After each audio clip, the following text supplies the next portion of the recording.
다주택자들은 내 집 마련해야 됩니다. 저는 전세 계속 사는 거 절대 반대합니다. 떨어지면 어떡하지? 서울 기준에서는 떨어지면은요 3년 4년이에요. 3년 4년 떨어졌다가 장기적으로는요 우상향할 수밖에 없어요. 만약에 10억 하는 집값이 5억까지 떨어져가지고 회복이 안 되잖아요. 그러면 나보다 더 부자인 친구는 더 물린 거예요. 이제 영끌을 해도 집 사기 어렵다고 한숨 쉬는 분들 많죠. 이런 상황 어떻게 진단해야 될까요? 대한민국 부동산은 언제까지 오를 것인가의 저자이자 각종 매체에서 활발하게 활동 중인 분이시죠. 김인만 소장님 모시고 이야기 나눠보겠습니다. 안녕하세요. 안녕하세요. 네, 안녕하세요. 네, 네. 간단히 자기소개 좀 부탁드립니다. 네, 김인만 부동산 경제연구소 소장 김인만입니다. 하반기 집값이 네. 더 오를 것이다, 또 떨어질 것이다 이런 논란이 여전히 있는데요. 지금까지는 뭐 더 오르는 분위기가 좀 더 우세한 듯 싶습니다. 지금의 부동산 시장 먼저 어떻게 진단을 하고 계신가요? 올 하반기 말씀하셨잖아요. 네네. 올 하반기만 바라본다면 과연 집값이 안정될까? 떨어질까에 대한 굉장한 의구심은 들어요. 왜냐하면 집값이 떨어지려면 이제 우리가 수요와 공급 측면에서 생각을 해야 되잖아요. 네네. 수요와 공급 측면에서 보면 일단 공급 물량들이 많이 나와줘야 되고요. 수요는 좀 안정이 돼야겠죠. 수요가 과수요가 생기지 않아야 되는데 먼저 공급 얘기하면 이제 사전 청약하면 사전 청약이 뭐냐면 본 청약 전에 한 2, 3년 전에 사전 청약을 하잖아요. 그러면 본 청약이 2023년, 2024년 정도 된다라고 보면 입주 물량은 2025년 이후에 2026, 7년부터 2030년까지 나올 텐데 지금 부동산 시장은 뭐가 문제인가요? 그렇죠. 지금 공급이 부족해. 이 이야기를 하고 있는 거잖아요. 그래서 지금 나오는 공급 계획들이 실질적으로 공급, 입주 물량으로 연결되기는 굉장히 어려울 것 같고요. 그 방법이 아니라면 다주택자들 매물 있잖아요. 다주택자들 매물이 이제 좀 쏟아져야 되는데 거기는 또 양도세에 막혀 있습니다. 그쵸. 양도세 중과세에 막혀 있는데 아마 깜짝 놀라실 거예요. 3주택 규제 지역 3주택 중과세 되면 몇 프로인지 아세요? 뭐 규정상 75%. 75%인데 네. 세율이 75%고 양도세율이 75%고 지방소득세까지 하면 82.5%거든요. 그러면 10억 원이 남으면 네. 계산해 보세요. 10억 원이 남으면 8억 2,500만 원은 국가에 헌납을 해줘야 되고 내가 가지고 가는 돈은 1억 7천 뭐 얼마인가요? 그 정도 가지고 가는데 최악의 경우 아니면 안 팔고 그냥 종부세 뭐 1,000만 원, 2,000만 원 일단 내고 내년이 대선이잖아요. 어떻게든 되겠지. 1년, 2년은 무조건 버틴단 말이에요. 그렇게 본다면 매물 안 나와요. 그러면 이제 수요예요. 수요가 좀 잠잠해져야 되는데 양치기 소년 이야기 아시죠? 제가 최근에 한번 찾아봤어요. 네. 양치기 소년이 거짓말 몇 번 해가지고 주민들의 신뢰를 잃어버렸을까 찾아보니까 뭐 몇 번이라고 나오는 곳들도 있고 세 번이라고 나오는 동화책도 그쵸. 있는데 일반적으로 3번 정도죠. 한 번, 2번 정도는 기다려주는데 우리 친구들도 3번 거짓말하면 안 믿어주잖아요. 정부 대책이 몇 번 나왔나요? 26번? 그쵸. 4년 동안 26번 이상이 나왔는데 국민들은 이제 저는 이제 추가 대책 좀 안 나왔으면 좋겠어요. 왜냐하면 나와도 먹히지가 않아요. 저라도 더 줄 수 있을까? 부동산 전문가들도 무슨 대책이 나온지 몰라. 저도 지금 제 PC에 따로 정리를 해놓고 있는데 네네. 그걸 보지 않으면 무슨 대책에 무슨 내용이 나온지를 모르거든요. 그러면 우리 국민들이 그걸 어떻게 알까? 대책의 효과가 전혀 없고요. 신뢰가 바닥에 떨어져 있는 상태에서 집값이 잡혀주면 괜찮은데 4년 동안 잡겠다. 기다려달라고 했는데 안 돼버렸고요. 네. 작년부터 정부의 기조가 약간 바뀌었어요. 뭐가 바뀌었냐면 작년 봄까지만 하더라도 원상회복시키겠다. 네, 네. 집값 잡겠다. 믿고 기다려달라고 하다가 작년 하반기부터 그런 얘기가 속 들어가 버렸고요. 공급이 문제야. 네. 공급을 늘리겠다라는 말만 계속 하는데 공급은 아까 이야기한 것처럼 시간이 오래 걸리고요. 그렇죠. 당장 할 수 있는 게 그렇죠. 아니니까. 최근에는 네. 실수요자들은 대출을 늘려줄 테니까 이제 사라는 얘기까지 합니다. 그래서 뭔가 기조가 바뀌어져 버렸는데 불안하죠. 희망 고문 믿고 기다렸는데 이제 와서 알아서 하라고? 대출? 내가 받는 거잖아. 정부는 그냥 한도 늘려주는 것밖에 없잖아. 어떻게 하라는 거지? 불안한데 정부가 못 잡는구나. 굉장히 불안감을 느끼고 있는 상태에서 집값이 또 오릅니다. 원래 봄에는 그나마 상승 폭이 조금 둔화됐었는데 네네. 이제 한 5월 지나가게 되면서 이제 서울 보궐선거 지나면서 또 재건축 재개발 시장이 맞아요. 자극을 받고 심리적인 밸런스가 붕괴가 되면서 최근에 또 올라요. 그래서 신고가 행진이 이어지고 제가 제일 걱정되는 부분은 사실 저는 강남 집값 오르는 거 별로 걱정하지 않아요. 왜? 우리 동네 아니잖아요. 사실 일부 잘 사는 사람이지 우리가 모두가 강남에 살 필요는 없는 거잖아요. 30억, 40억 하는 집에. 서울은 이미 제가 볼 때는 계급이 형성이 됐어요. 도저히 접근할 수 없는 뭐 중위 가격이 11억 원이니까요. 그쵸. 우리가 네. 사고 싶은 아파트는 뭐 정부는 뭐 몇 프로죠? 뭐 18% 올랐다라고 하는데 그런 아파트 있으면 저한테 제발 좀 얘기 좀 해줬으면 좋겠는데 살 수가 없으니까 어디로 눈을 돌리냐면 인천, 그렇죠. 양주, 요즘 인천이 예. 오산 뭐 그런 외곽 지역들 인천이 얼마나 많이 올랐냐면은요. 제 아는 후배가 인천에 작년에 아파트를 하나 샀어요. 네. 2억 5천만 원 정도에. 그렇게 부자 동네는 아니에요. 뭐 송도라든지 청라 이런 데가 아니라 그냥 일반적인 부평의 이제 소형 아파트인데 네. 2억 5천에 샀는데 지금 4억 5천만 원입니다. 아, 1년 만에. 1년 만에. 네. 10년 동안 5천만 원 올랐는 아파트인데 2억에서 2억 5천. 10년 동안 5천 원 오른 아파트가 1년 만에 2억이 올랐다는 얘기는 이게 어마어마한 상승이거든요. 네, 그래서 뭐 이제 언제까지 그럼 오를 것이냐. 그래서 책도 이제 제목이 저도 궁금합니다. 대한민국 부동산은 언제까지 오를 것인가 이런 제목을 뽑으셨는데 참 이게 저도 이게 정확히 알면 좋겠는데 책 제목이 좀 자극적이죠. 네. 굉장히 궁금증을 유발하는데 출판사의 전략이고요. 저는 그렇게 생각해요. 언젠가는 안정이 됩니다. 안정이 되고 집값이 떨어지긴 하는데 이제 그 전제 조건이 있어요. 일단 금리가 올라야 되고 유동성이 좀 회수가 돼야 되고 공급 물량이 늘어나야 되는데 올 하반기 말씀하셨잖아요. 조금 네. 전에 하반기에는 그럴 힘들고요. 그럴 리가 없고요. 요인이 없다. 네. 금리가 올라갑니다. 올해 말 내년부터는 이제 금리가 올라가는데 한 번에 이렇게 올리지 않아요. 미국이 제로 금리고요. 우리가 0.5% 정도 되잖아요. 그렇죠. 미국 같은 경우에 한 번 시동을 걸게 되면 1년에 1% 포인트씩 해서 3년에 걸쳐서 올리거든요. 그러면 2024, 5년 정도 되면 미국이 한 3% 정도까지는 갈 것 같아요. 저 금리가 단계적으로 올라가니까요. 물론 네. 뭐 변수는 네. 있죠. 뭐 네. 코로나 시즌 2가 또 확산이 돼서 문제가 되면 또 다른 양상이 될 수는 있는데 코로나가 이제 백신 맞고 올해 말 내년 정도 종식이 된다라는 전제 하에서 2025년 정도 되면 미국 금리가 한 3% 정도 될 것 같고요. 그렇게 본다면 우리나라 금리가 지금 0.5잖아요. 그러면 한 2.5까지는 올라갈 것 같아요. 2%포인트 정도 올라간 다음에 대출 금리도 2%포인트 정도 올라갈 거잖아요. 그렇게 된다면 좀 상당한 충격, 유동성이 회수가 되면서 이렇게 대출 부담도 늘어나게 되고 서울 집값 상승 흐름을 잠깐 보면 과거 사례도 7년 연속 상승한 적은 없었거든요. 네. 서울이. 그렇다면 지금이 2013년도에 12년도가 바닥이었고요. 13년도 반등을 해서 한 15년부터 본격 상승이라고 본다면 지금 한 6년, 7년 정도 상승하고 있는데 어떻게 보면 과거 사례를 보면 거의 최장 상승 기간을 기록하고 그렇죠. 지금 있거든요. 최장이죠. 그래서 뭐 네. 내년, 후내년까지 갈 수는 있지만 2025년을 넘기기에는 역사적으로 좀 힘들지 않을까 하는 생각이 들어요. 그래서 그렇게 바라본다면 저는 한 2025년 정도면 지금과는 좀 다른 양상이 되지 않을까 싶어서 네, 뭐 네. 해야 된다면 리스크 관리도 서서히 좀 해야 되지 않을까 싶습니다. 3년, 4년 이렇게 보시는 분들 계신데 네네. 그때쯤 되면 말씀하신 대로 조금 하락장이 시작되지 않을까. 그게 이제 3기 신도시 영향도 있고 그때 입주 물량이 이제 나오는 거죠. 그때 뭐 임대사업자들도 이제 맞습니다. 물량도 좀 나오고 그런 얘기들이 좀 나오는데요. 그런 부분들은 좀 실제로 어떻게 영향을 좀 미칠까요? 이게 분명히 영향을 주죠. 우리가 3기 신도시 지금 당장에 3기 신도시는 두 가지 영향이 있어요. 두 가지 영향이 있는데 하나는 뭐냐면 심리적인 효과예요. 그래서 앞으로 물량들이 많이 나오니까 내 집 마련 안 하고 기다렸다가 이제 청약을 하면 되겠구나라는 기대 심리를 가질 수도 있겠죠. 네. 가질 수도 있고 또 반대 경우도 있을 수도 있어요.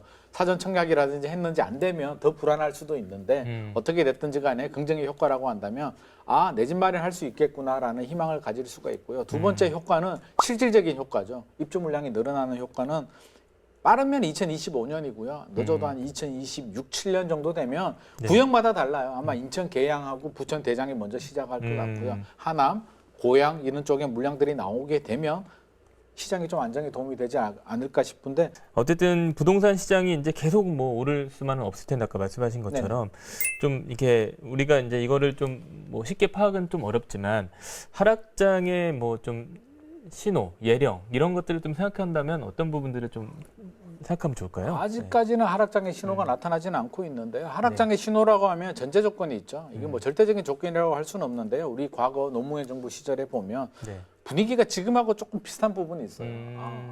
뭐라 그럴까? 불안감? 네. 지금 사지 않으면 안 그렇죠. 된다라는 지금 불안감이 크죠. 예. 전체적으로 깔려 있고요. 두 번째는 절대 떨어지지 않는다는 확신. 최근에 만나본 분들 보면요. 네. 떨어지는 거는 생각을 하지 않아요. 기성세대들은 IMF도 경험하고 그쵸. 글로벌 금융위기도 경험했기 때문에 아는데 최근에 젊은 분들 보면 아예 그냥 아파트가 왜 떨어지지? 그런 일은 없다라고 단정을 짓고 있는데 저는 이게 좀 약간 위험한 징조가 아닐까 하는 생각을 하게 되고요. 집값 상승 우리 PIR이라고 하잖아요. 네. 소득 대비 이제 집값 비율이라고 하는데 PIR이 10이라고 하면 10년 동안 내가 열심히 돈을 모아야 집을 하나 살 수 있는 건데 PIR이 많이 상승했습니다. 그래서 물론 뭐 이게 발표 기관에 따라서 약간 좀 네네. 차이는 있겠지만 KB 국민은행이라든지 이렇게 그래프를 보면 최근 PIR이 올라갈수록 집값이 올라가는 거예요. 내 소득이 늘어날 리는 없잖아요. 그쵸. 그래서 소득은 늘어나는데. 분모가 내 소득이고 분자가 집값이기 때문에 집값이 그래프가 올라간다는 얘기는 이제 집값이 많이 올랐다는 얘기인데 제가 볼 때는 최근 한 10년간 가장 높은 수치를 보이고 있어요. 그래서 이렇게 과학적인 여러 가지 팩트를 본다면 이제 거의 좀 끝물 가까이 끝물이라고는 할 수는 없어요. 뭐 몰라요. 우리가 미래는 모르죠. 신의 네. 영역이기 때문에 모르는데 상당한 상승을 했다는 부분에 대해서는 분명한 사실이고요. 연끌하신 분들, 연끌이라면 이제 일반적으로 담보대출은 당연히 받고요. 최근에 양상을 보니까 이렇게 하더라고요. 담보대출 당연히 받고요. 일단 혼인 신고를 안 하고 양쪽에 직장이 괜찮으면 신용대출을 예비 부부가 이렇게 받더라고요. 그럼 네. 1억 1억씩 예를 들어서 받고 담보대출을 받고 부모님한테도 빌려서 내 자기 자본은 한 2, 3억 정도 되는데 10억 원 정도의 집을 사는 거예요. 네. 근데 계속 올라가주면 뭐 괜찮잖아요. 괜찮은데 만약에 우리가 아까 이야기했듯이 네네. 그런 떨어지는 상황이 발생해버리게 되면 상당히 컨트롤하기 힘들거든요. 음. 신용대출까지 받았죠. 그쵸. 부모님한테까지 빌려버리게 됐는데 집값이 떨어지고 대출 이자가 2배 정도 오르게 되면 소득이 갑자기 늘어나진 않잖아요. 그렇게 되면 상당한 뭐라 그럴까 삶이 그렇죠. 굉장히 어려움을 겪을 수가 우울감이 있어서 막 찾아올 그렇죠. 것 같은데. 이게 집값 오를 때는 아시잖아요. 네. 집값 오를 때는 기분이 어때요?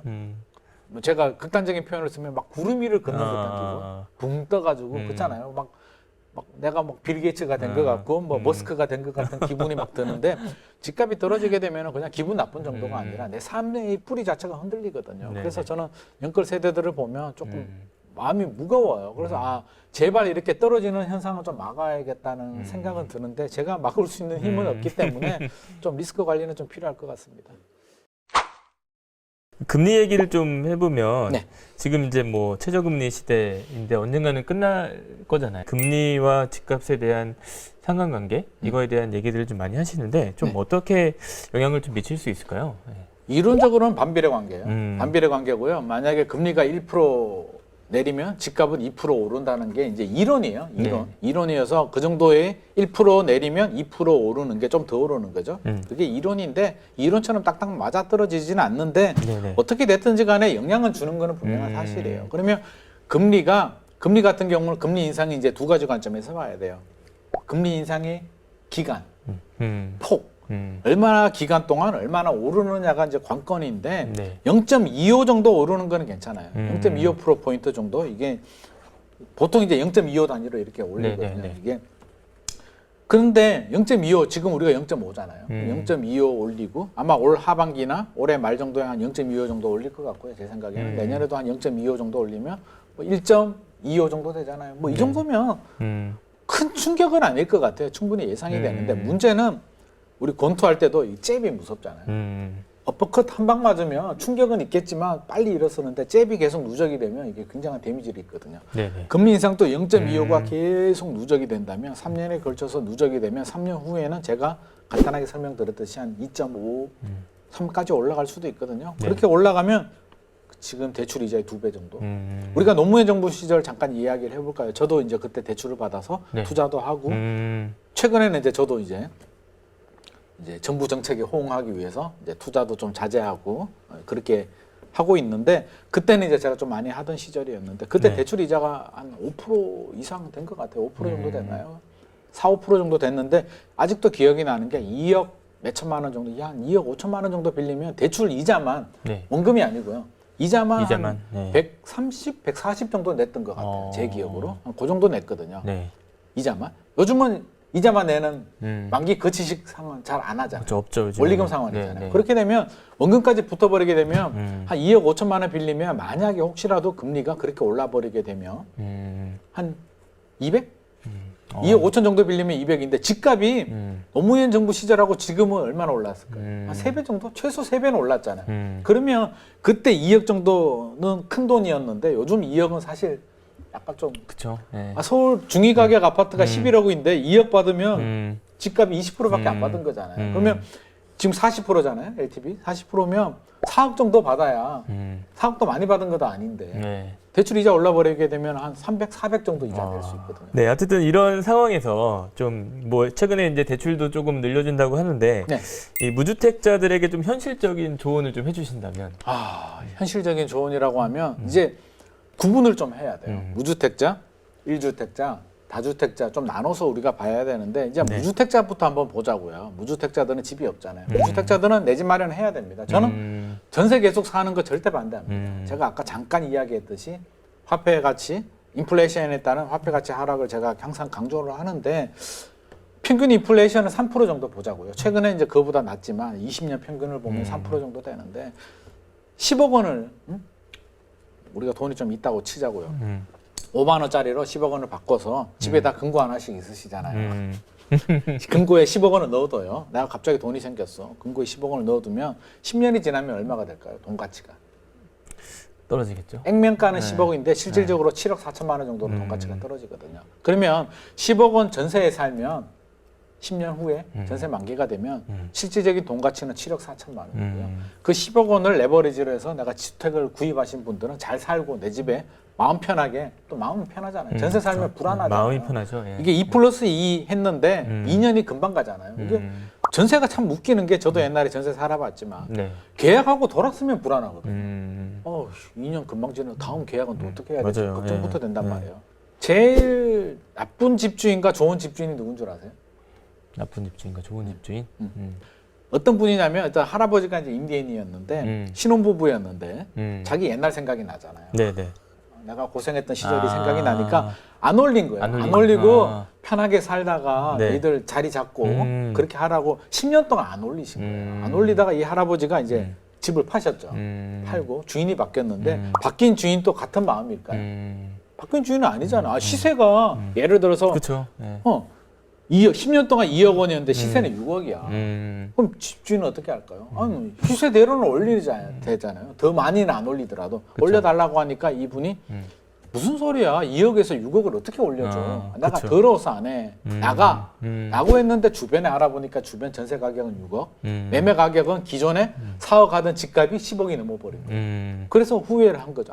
차라리 집주인이 진작에 좀 올리고 나를 좀치라도 핍박했더라면 올려줬으면 네. 내가 집을 사든지 뭐 했을 텐데라는 진짜 그렇게 하는데 생각할 수도 있겠네요. 전세 살면은 인플레이션 방어 안 됩니다. 인플레이션 방어 안 되기 때문에 저는 꼭 내 집 마련하셔라고 하는데 방법이 두 가지죠. 분양을 받는 방법, 청약을 해서 분양을 받는 방법과 기존 주택을 구입하는 방법이 있는데 분양을 받으려면 요즘 경쟁이 굉장히 치열하잖아요. 너무 치열하죠 요즘에. 예.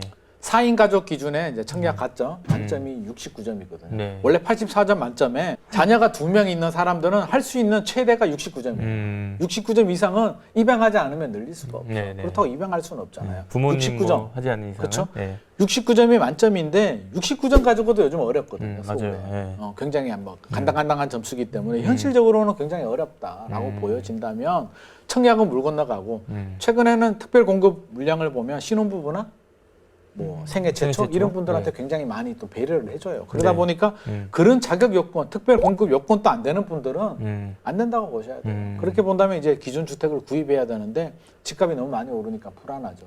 이렇게 많은 오른 집을 내가 사야 돼? 기다렸다가 집값 떨어지면 사야 되는 거 아니야? 1주택자들도 그런 얘기를 하세요.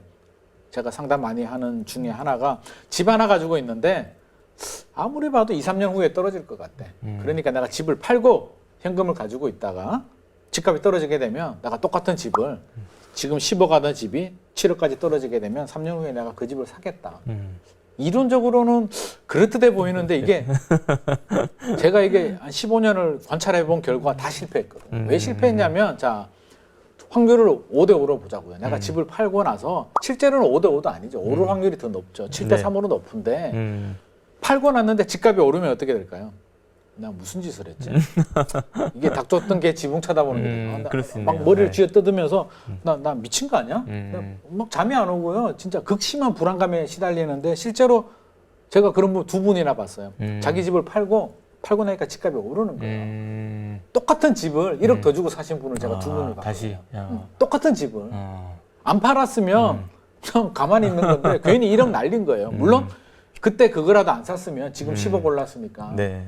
큰일 났겠지만 안 팔았으면 더 좋았겠죠. 그래서 1주택자들은 그냥 보험이라 생각하고 거주하면서 가지고 가는 거고요. 무주택자들 또는 아까 팔고 기다리는 분들은 굉장히 좀 위험해요. 언제까지 떨어질지 모르기 때문에 그쵸, 네. 지금 들어가야 돼?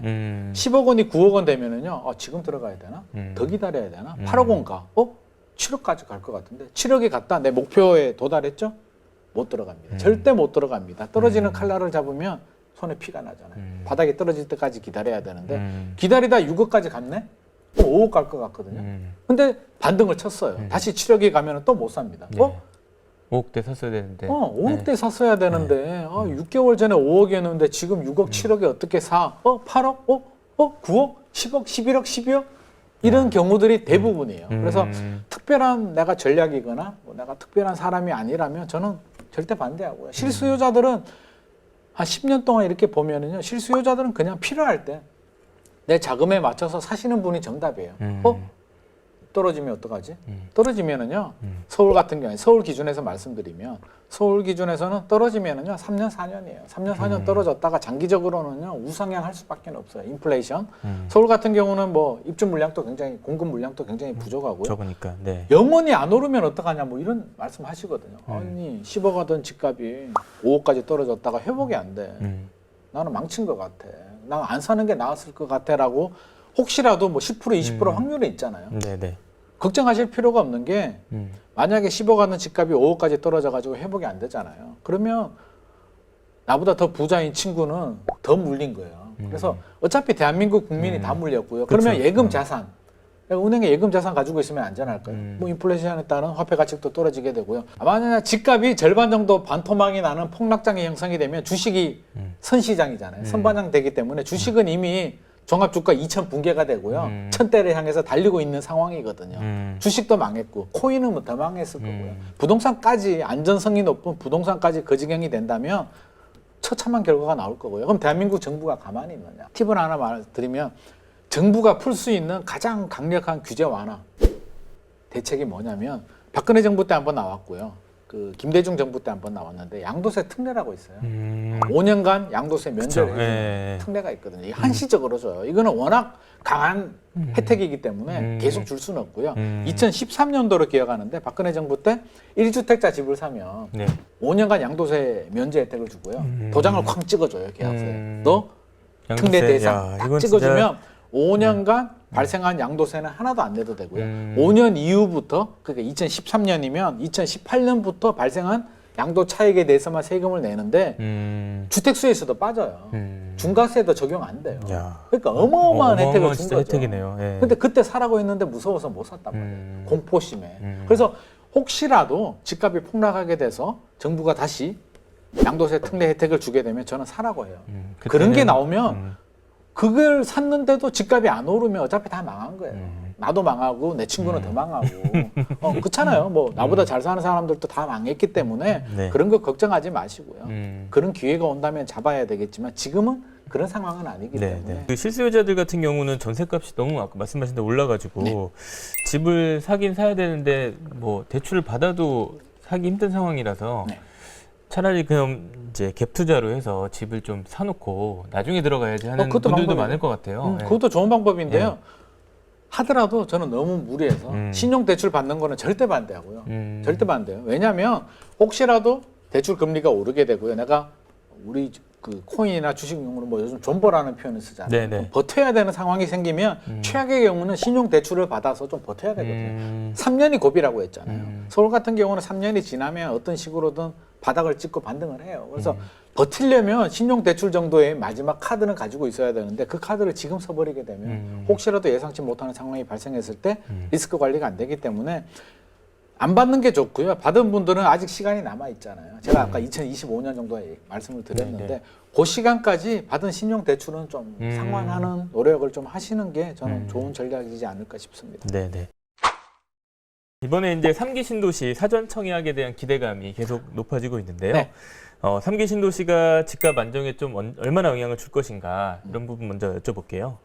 집값 안정 영향을 줘야 되는데 제가 뭐 정부 관계자는 아니어서 뭐 그래도 제가 참 마음이 아프네요. 집값 안정에 도움이 돼야 되는데 그냥 시세대로만 본다면 상기 신도시 새 아파트가 지금 당장 나와 5억 이상 갈 거거든요. 한 6억 정도 갈 거기 때문에 네. 당첨만 되면 로또잖아요. 나는 사전 청약할 생각이 없었는데 자격 요건은 되지만 굳이 할 생각이 없었는데 이것 봐라. 당첨이 되면 이거 돈 될 것 같네. 과수요가 생길 수 있다는 거죠. 저는 사실 지금 최근에 주택시장 양상을 보면 공급이 부족할 수도 있지만 과수요가 생기면서 공급이 부족했다라고 저는 생각을 하거든요. 이렇게 과수요가 생기게 되면 경쟁률은 치열하게 되고요. 진짜 내 집 마련 해야 되는 간절하게 바라는 분들이 또 떨어질 수도 있잖아요. 그렇게 이런 과열 양상이 생길 수가 있고 두 번째는 간절하게 기다렸는데 정부를 믿고 사전 청약을 기다렸는데 떨어졌어. 아마 떨어질 가능성이 굉장히 높습니다. 요거는 제가 뒤에서 설명을 드리겠지만 굉장히 높습니다. 그래서 떨어지면 어떤 마음이 들까요? 뭐지?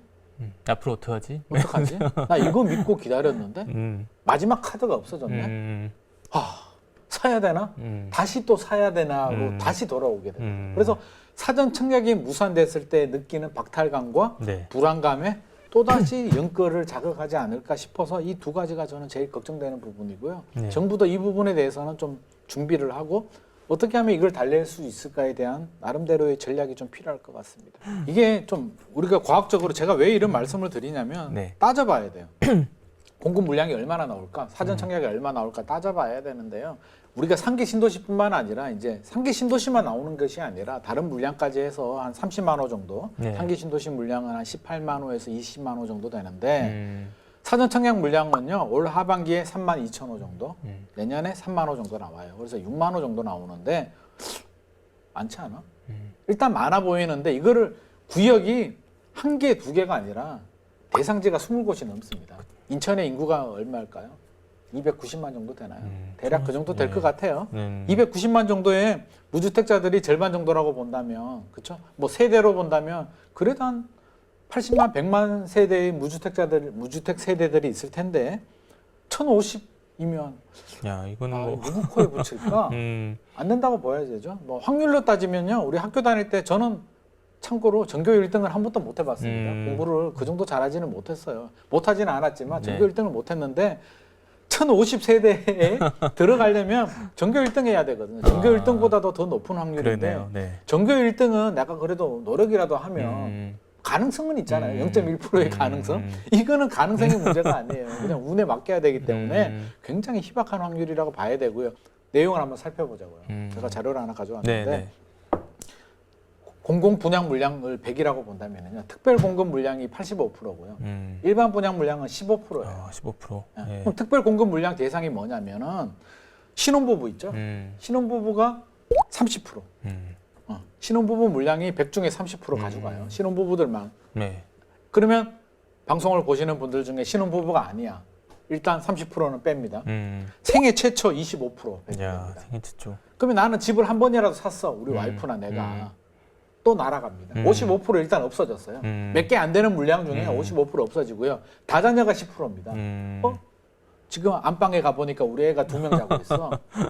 3명이 아니야. 네. 또 날아갑니다. 10%.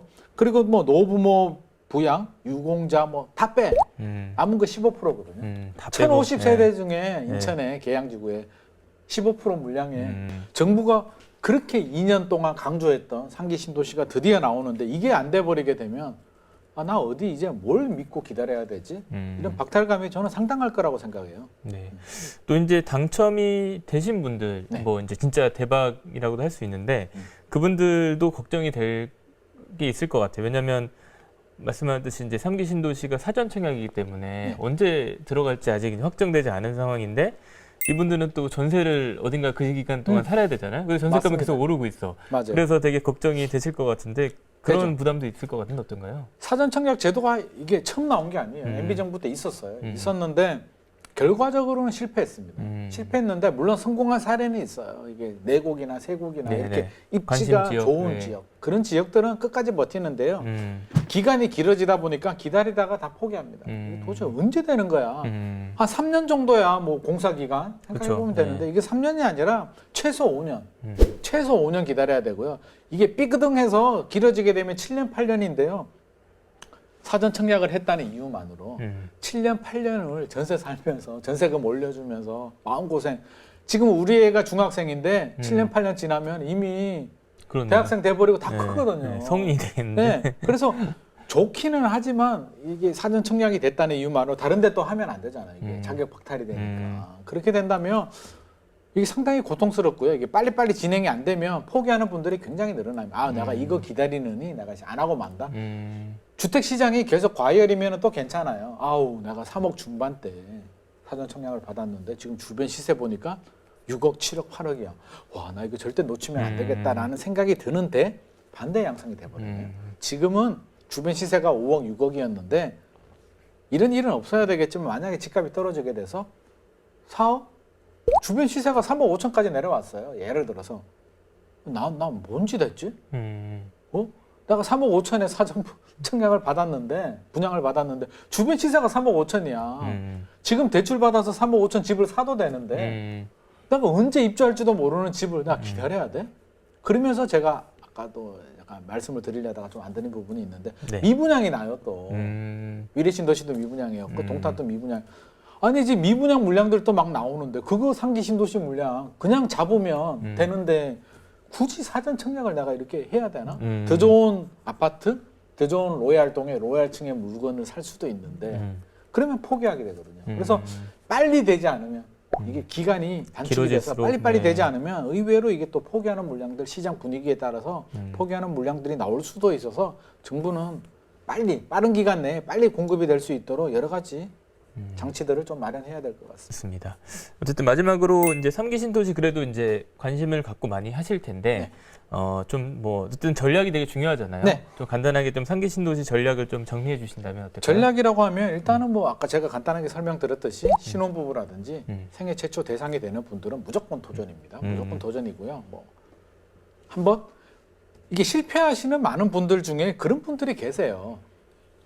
한 번 청약해놓고 떨어졌다고 나는 안 되는갑다. 나는 청약하고는 인연이 없는갑다. 뭐 이렇게 말씀하시는데요. 당첨되신 분들은요. 한 번에서 당첨되시는 분들 별로 없습니다. 계속 지속적인 도전. 끊임없는 도전 끝에 한 번 기회가 오는 거지. 내가 전생에 나라를 구한 것도 아닌데 한 번 청약해서 된다. 그거는요. 가점 점수가 한 뭐 70 몇 점? 84점에 근접하시는 분들이나 고르고 골라서 나는 여기 할까 말까지 가점 점수가 60점도 안 되는데 막 고르는 분들 계세요.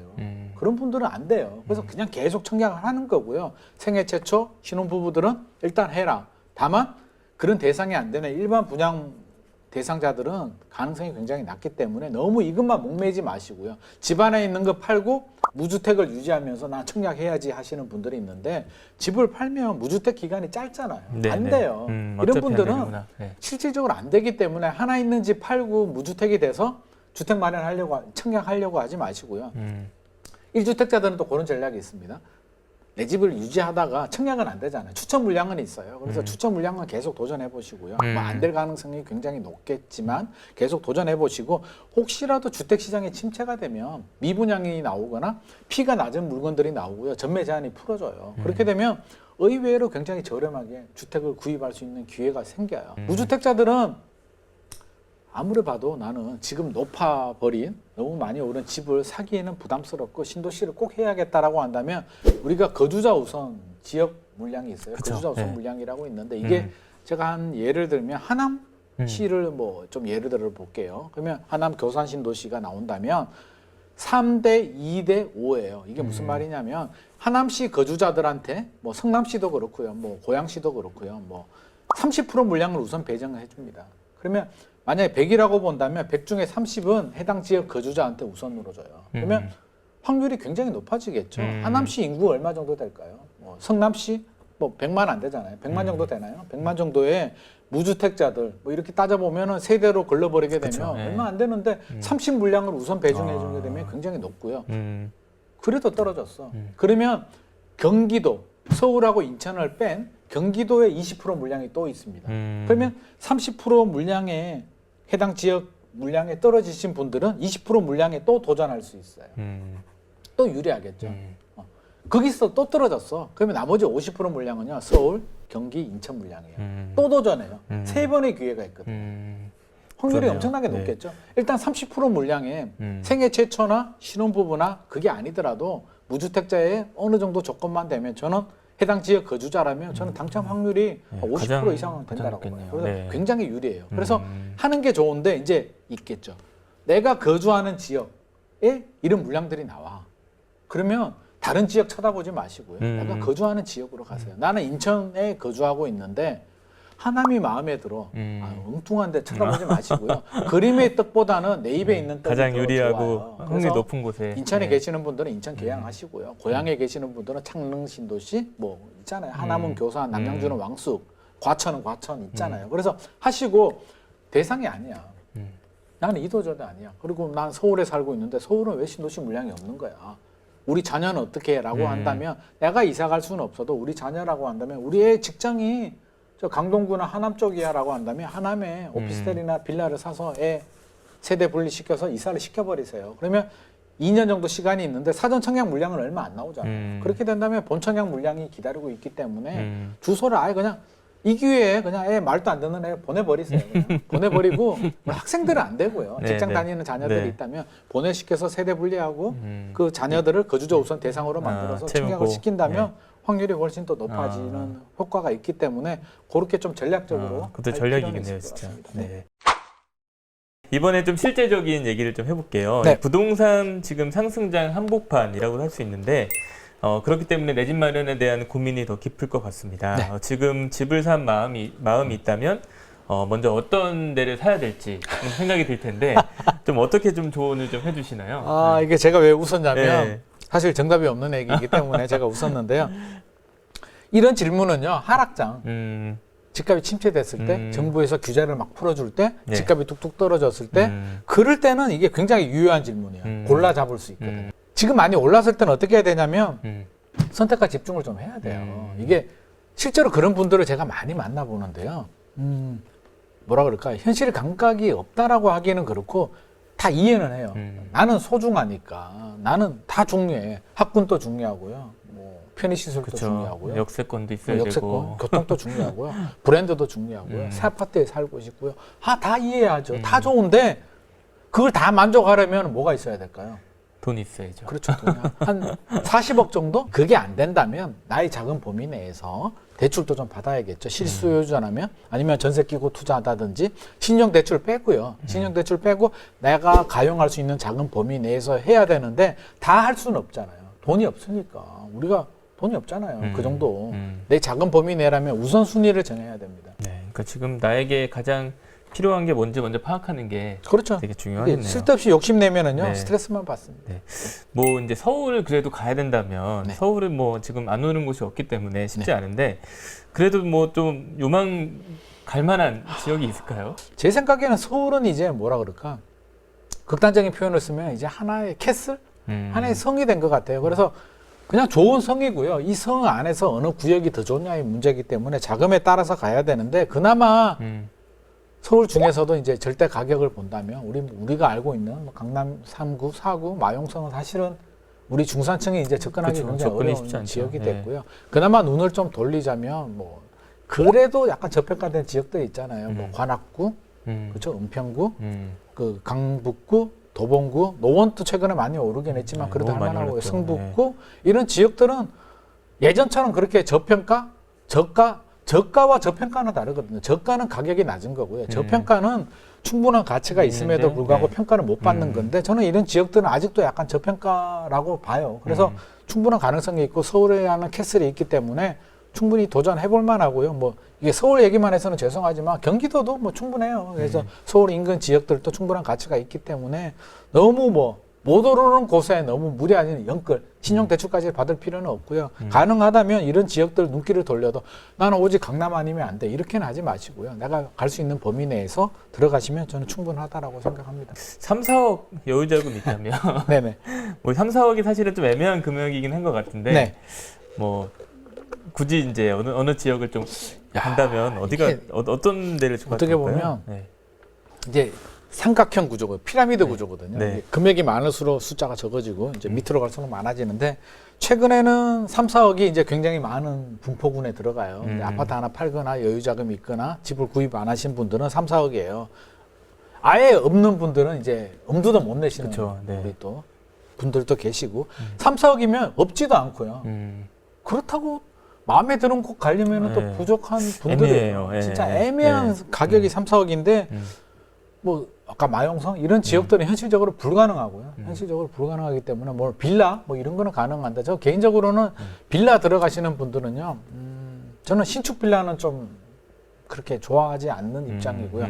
지분이 좀 있는 곳들 있잖아요. 지분이 좀 있고 대지 지분이라고 하면 땅이죠. 네네. 대지 지분이 좀 있는데 재개발 구역이 시작이 된 곳들 이미 진행이 된 곳들은 3, 4억으로 현실적으로 서울에 지금 가격에서 들어갈 곳들은 없어요. 없고요.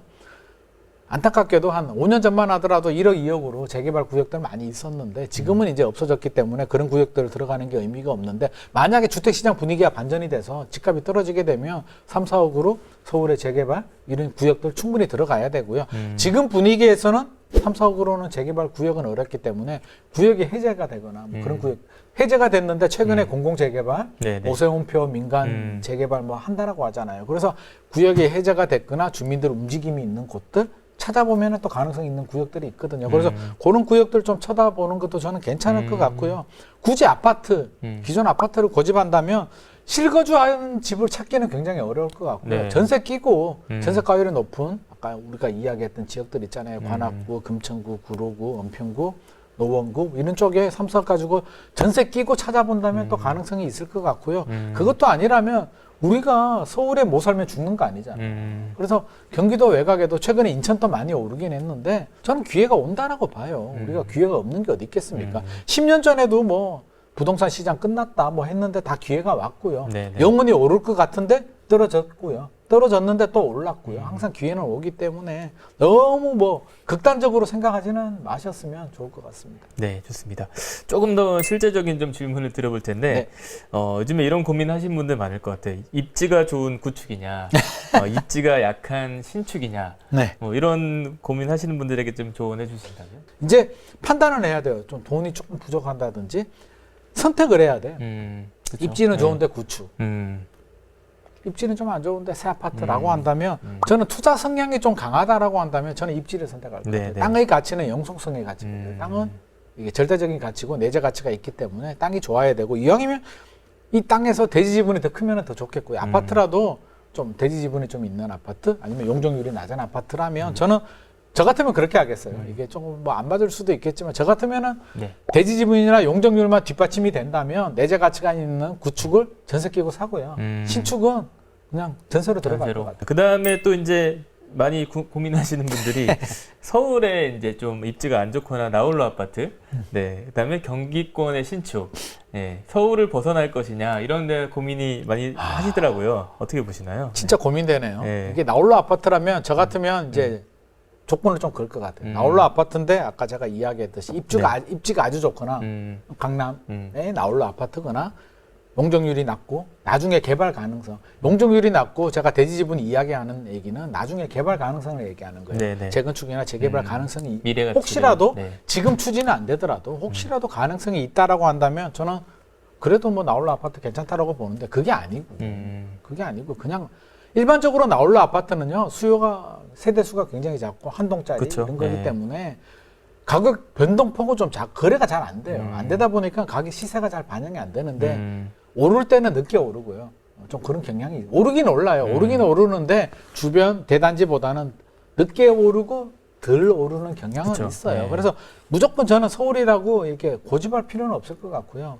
그런 가치 좀 기대할 만하다라고 하면 하셔도 되고요. 그게 아니라면 뭐 경기도 신축도 예를 들자면 신도시 이런 아파트들이라면 하셔도 됩니다. 경기도 신도시 아파트들은 얼마나 올랐을까요? 한 5년, 7년 전보다 아까 제가 동탄 이 신도시 얘기했는데 네.